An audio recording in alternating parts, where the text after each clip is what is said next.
This is the picture most people visualize when thinking about improving education. But what about this? Yes, recess could be just as important. 80% of school principals surveyed said recess improves learning. I have seen an increase of test scores, especially in math.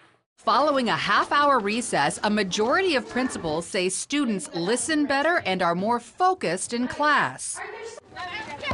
The benefits can be felt way beyond the classroom. Psychologist and author David Elkind says rote learning alone creates a nation of factory workers, while unstructured play creates innovators because it fosters fantasy, imagination, and creativity. Those are like muscles, and if you don't use them, you lose them.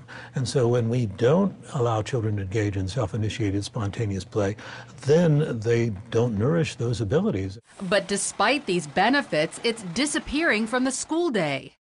All across America, school playgrounds are sitting idle because teachers are canceling recess and using that time to get in a little extra instruction. Teachers feel pressured to make sure their kids meet testing requirements, and there are other reasons. The most surprising finding of this survey is that schools actually still use recess as a punishment, so that if children are misbehaving, recess is often the one thing that they take away from them. Parents are often unaware their children are missing recess, and when their kids do have it, parents often don't know what type it is. For instance, indoor, playing board games, or outdoor, running around, blowing off steam.